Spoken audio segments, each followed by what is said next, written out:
벨트 한 번 잘못 맸다가 어쩌면은 페트병이 아까 제가 쪼그러든다고 말씀드린 것처럼 어쩌면은 애기 폐도. 안녕하세요. 일본에서 승무원으로 살아가는 나라라 태주기의 태주기입니다. 오늘은 갓난아기랑 같이 비행기를 타야 하는 사람들을 위해서 꼭 주의해야 할 점 2가지를 알려드릴게요. 이게 자칫 잘못하면은 진짜 과장 없이 생명에 지장이 갈 수도 있기 때문에 혹시 이제 갓난아기랑 같이 비행기를 타셔야 하는 분들은 꼭 주의해서 이 영상 끝까지 봐주셨으면 좋겠습니다. 아니면 주변에 같이 비행기를 아기랑 같이 타고 가야 될 분이 있으시다고 하면은 꼭 저 대신 이제 당부 좀 주의 좀 해주세요. 제가 말하는 갓난아기는 이제 생후 24개월 미만으로 비행기 좌석을 따로 구입하지 않고 이제 보호자분이 안고 타는 그런 유아를 뜻하는 거예요. 제가 일하고 있는 에어아시아 같은 경우에는 이제 유아를 안고 타시는 손님이 오면은 유아용 벨트라고 해서 벨트를 따로 제공해 드리고 있어요. 근데 이 유아용 벨트라는 게 어떤 거냐면은 제가 이해를 돕기 위해서 이제 쉽게 설명해 드리면은 네, 이런 거 제 벨트인데 이런 거를 이제 애기 배에다가 착용을 시킵니다. 착용을 시키면 뭐 이런 식으로 되겠죠. 이거를 이제 보호자가 이제 좌석 벨트를 착용을 하고 이 유아용 벨트, 애기가 메고 있는 벨트에 여기 고리가 있거든요. 이 고리를 그 보호자 벨트에다가 이제 연결을 시키는 거예요. 그럼 보호자도 따로 자기가 이제 독립적으로 벨트를 메고 있는 거고 이 애기 같은 경우에도 독립적인 벨트를 메고 있는 거잖아요. 근데 이게 항공사마다 다르기 때문에 이런 유아용 벨트를 따로 제공해주지 않는 곳도 많아요. 그런 항공사 같은 경우에는 보호자만 이제 좌석에 있는 좌석 벨트를 착용하고 아기를 안고 있으라고 얘기를 하거든요. 안고 타라고 이런 식으로.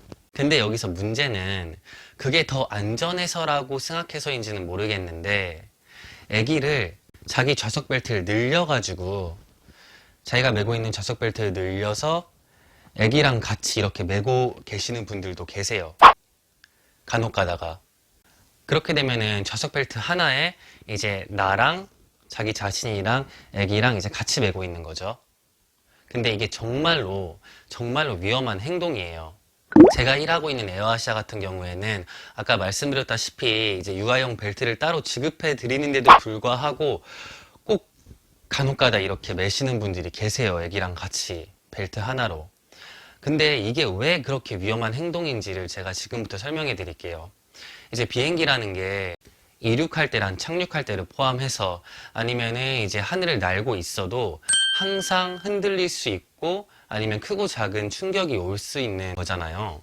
예를 들어서 이제 착륙 시에는 하드 랜딩이라고 해가지고 이건 파일럿분한테 들은 얘기인데 이제 쿵 하고 이제 하드 랜딩 착륙을 했을 때 자기 몸에 한 2~3배, 많게는 4배까지 충격이 온다고 해요. 이렇게 어떤 분들이 이제 경험하신 분들도 있을 텐데 하드 랜딩 하면은 몸이 막 이렇게 앞으로 쏠리면서 활주로 이제 같이 이렇게 끌려나가듯이 충격이 갈 때가 있잖아요.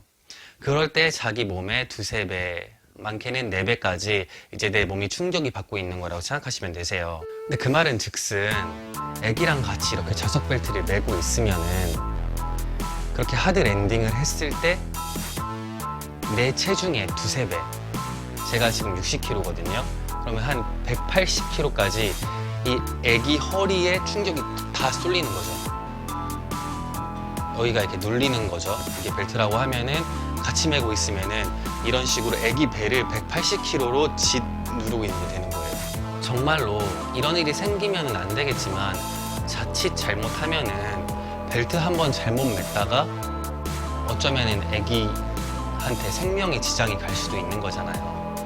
물론 이제 그런 일이 발생하지 않도록 저희 승무원들이 있기는 하지만 아까도 제가 말씀드렸다시피 말씀을 드려도 그렇게 매시는 분들도 있고 만에 하나 그런 사고가 발생한다고 했을 때 이게 자잘못을 떠나서 누구한테 책임이 있고 없고를 떠나서 정말 그런 사건이 일어나면 안 되기 때문에 꼭 주의하셨으면 좋겠습니다.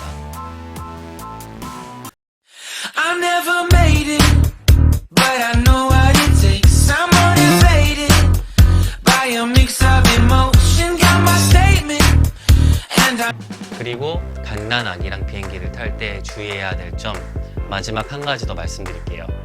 대부분의 사람들이 비행기를 타면은 귀가 먹먹해지고 불편해지고 막 아플 때가 있어요. 이게 왜 그러냐면은 기압차 때문에 발생하는 거거든요. 페트병도 잘 보시면은 막 쪼그라들고 그러잖아요.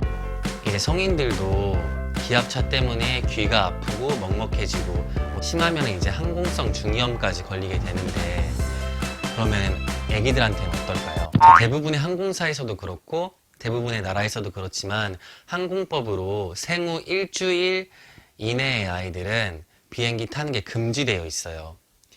이게 되게 이유는 많겠지만 가장 큰 이유를 말씀드리자면은 아기들은 이제 뭐든지 약하잖아요. 그러니까 폐도 되게 약해요. 페트병이 아까 제가 쪼그라든다고 말씀드린 것처럼 어쩌면은 아기 폐도 쪼그라들 수 있어요. 그러면은 산소 호흡하는 게 이제 안 되고 잘못하면은 기도까지 막힐 수 있기 때문에 금지되어 있는 거거든요. 근데 그렇다고 해서 이제 항공사 규정 일주일이 지났다고 해서 아니면 항공법에 의해서 이제 일주일 이내기 때문에 그럼 일주일만 딱 지나면은 8일 차가 되면은 갑자기 아기 폐가 막 엄청 단단해지고 몸이 건강해질까요? 그런 게 아니잖아요. 그러니까 제가 말씀드리고 싶은 거는 정말 부득이한 경우가 아니라면은 이제 태어난 지 한 달이 안 넘은 정말 신생아들은 웬만하면은 정말 비행기 안 태우시는 게 같이 안 타시는 게 좋다고 생각합니다. 정말 작은 확률일 수도 있겠지만 주의해서 나쁠 건 없잖아요. 참고로 아기들 같은 경우에는 귀가 먹먹해지고 아프다고 해도 이제 말을 못하니까 엄청 울어요. 특히 이제 기압차가 발생하는 이륙이랑 착륙 이때 아기들이 엄청 울거든요. 저번에도 제가 이제 비행할 때 이제 24개월 미만 아기들이 한 8명 정도 탔는데 다 같이 이제 이륙할 때 착륙할 때 엄청 울더라고요. 이게 대부분이 이제 방금 말씀드린 이제 기압차로 인한 귀 먹먹함, 이제 귀 아픔 때문에 우는 거거든요. 그런 거를 조금이라도 방지하시려면은 이제 이륙할 때랑 아니면은 이제 착륙을 위해서 하강을 시작할 때 그 타이밍에 수유해 드리는 걸 추천드려요.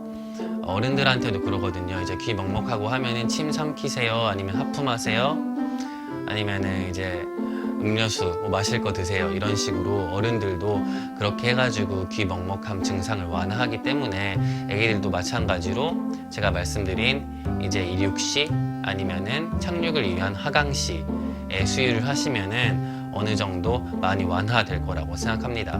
네, 오늘 동영상 여기까지 찍겠고요. 갓난 애기랑 같이 비행하시는 분들이 조금 더 안전한 비행을 하셨으면 좋겠습니다.